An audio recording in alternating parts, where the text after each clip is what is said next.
to discuss USA and Mexico's opening game of the Copa America that kicks off throughout this weekend. The Mexicans take on Jamaica tomorrow night. Technically, we're past midnight, so you could say tonight. And while the U.S. take on Bolivia on Sunday. Two games with a little bit different expectations for the U.S. and Mexico. Both expected to win their games, don't get me wrong, but I think U.S. going up against Bolivia, the weakest team in my opinion, and Conmebol, I think they're fully expected, and it'll be a travesty if they get anything less than 3 points. With Mexico, now obviously losing to a fellow CONCACAF tie at this Copa America, that's a huge disappointment.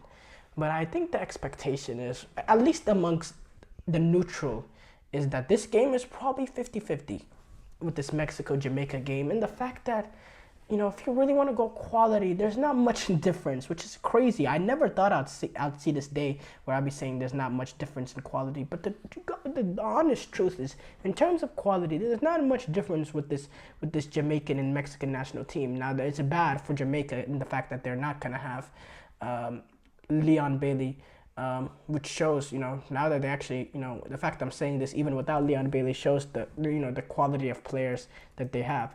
But you look at the likes of a Shamar Nicholson, Bobby Divock Reed, which I always messed up saying.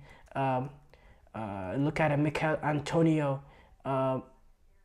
There's some quality players in this team, and this is a team that, in my opinion, should not be underestimated. They're managed by Heimir Hallgrímsson, which is, maybe if you're not within Iceland, you don't know him, but he's a brilliant manager. He took an Iceland national team to the quarterfinals of the European Championship. He also took them to their first World Cup 2 years later. And in that World Cup, they actually, took a point off Argentina in the opening game. So this is a manager that we have proof that he's a manager that can make a team better than the sum of their parts, which is a very good trait to have in a manager, and a very, and for me, that's how I really rank managers. If they're able to do more with less, I think that's what makes you a very, very good manager. No shade to a guy like Pep Guardiola. I still think he's a brilliant manager, but I tend to value the managers like a Mourinho over him. And but this Jamaican national team is very, very strong, and they'll strike fear into this team. They play with pace, they have transition, they have quality now as well. That makes them a deadly team. And Mexico is a team that, we look at and say, yes, they're a little bit of a rebuild in the fact that, they're a little bit in the rebuild in the fact that they got rid of a guy like Raul Jimenez, Memo Ochoa, and Irving Lozano out of the squad. But to be honest, there's still a few players in here in their later 20s and all that. So this is not some youth team that people are trying to make it out to be. There's still some players in the squad. There's still some experience in the squad. But the lack of quality is there. The lack of athleticism, especially in midfield and in defense, is really prevalent. And then in terms of their attackers, really toothless. They don't really have the final finishing touch.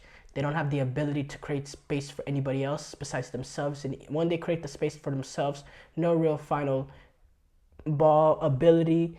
They're all pretty, Mexico is still, in terms of technically, they still have players that are very good with their control and first touch and all that. But in terms of athleticism, the lack of athleticism amongst this Mexican national team is so concerning. And if you're going up against a Jamaican team that has pace, that has grit, that has quality too, not many people are predicting this, or not many people are, talking about how this is a potential upside concern for Mexico. But I really think, this is Mexico on, in my opinion, Jamaica is probably the favorites in this matchup. I really do. I think Jamaica has as much quality. I think Jamaica's athleticism is better. I think Jamaica's better managed too. They're a well-coached team. And now Mexico are playing this game in Houston in NRG, and you know the deal. It's gonna be 70, 80,000 Mexicans in that crowd, and it's gonna be a heavy Mexican crowd. But you know, Jamaica are used to this. They play Gold Cups here and all that, and they've played against Mexico many times, and they know what it's like. Now it's playing an away game, but this is not playing at the Azteca necessarily. It's an away game, but it's not. You know, you don't have to worry about the altitude of Azteca, and you know, it's not that bad. But it's still an away game, which you know makes it that much harder for Jamaica. But again, the lack of quality for Mexico is there, and you only need to go back to the Nations League a few months ago. Yes, a little bit different teams, but you know, a little bit different in Mexico. But Jamaica, they played the U.S. and you know they didn't have a lot of their good players. Almost a B team for Jamaica going up against the U.S. You know they're very unlucky. You know they're up 1-0 on the U.S. for the entire game, and the last basically kick of the game, at full time, the U.S. were able to get an own goal on a set piece opportunity. They didn't even create the goal for themselves. It came off a set piece where they didn't even score, and they needed their own goal and pushed it to extra time, and then eventually the U.S. were able to break through. But really, Jamaica should have got that victory. That same U.S. men's national team, a few days later, went on to completely trounce Mexico. That Jamaica should have beaten in that first game. You know, that same U.S. team went on to trounce Mexico. So showed this Mexico team is weak. I predict Jamaica are going to pull off this upset. I really do. Now, as far as USA going up against Bolivia, I talked about it. This needs to be a clear victory for the U.S. They need to come in here, and this game needs to be over at halftime. I'm not trying to disrespect the Bolivian national team, but the Bolivian national team went up against a U23 Mexico, and they really suffered in that game. It finished 1-0, but it finished 1-0 because of the lack of quality from Mexico. This Bolivia team is really, 18 shots, Mexico had, really, the fact that they were able to win with that very young team. And look, Bolivia, they're a strong outfit, don't get me wrong. And, they come from South America. So they're coming off this game with 3-1 loss to Ecuador, 3-0 loss to Colombia. I believe they are, I believe they're bottom of World Cup qualifying in Colombia right now. Don't quote me on it. I believe, no, they're second to bottom actually with 1 win and 5 losses. But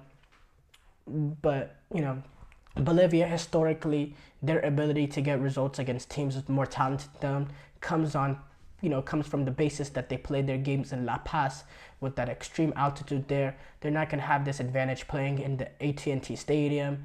This should be a clear victory for the U.S. And, really, if you're looking at it from a U.S. fan's perspective, you're really looking at this game with, if you win, if you win, okay, that's good. Move on. If you lose, complete utter embarrassment. The U.S. have nothing to gain from this sort of game in terms of respect or perception or any of that sort. This is a game that U.S. is fully expected to win and win in dominant fashion. And U.S. have everything to lose, and Greg Berhalter has everything to lose. This is not the kind of game that'll prove to us whether or not Greg Berhalter is a great manager or not. These are the kind of games that the U.S. managed to squeak past, or maybe even get it comfortable. Who knows? But when the real coming comes against the Uruguays or Colombia's or Brazil's potentially in around the 16, that's when we'll really know whether or not this U.S. team has anything about them. This game should be over at halftime, and if it's anything less than that, I think there should be big questions asked, and I think Berhalter should not have a job after Copa America if the U.S. find a way to mess up any of these 2 opening games. These 2 opening games should be the most comfortable of games for the U.S. men's national team going up against a Bolivia and a Panama.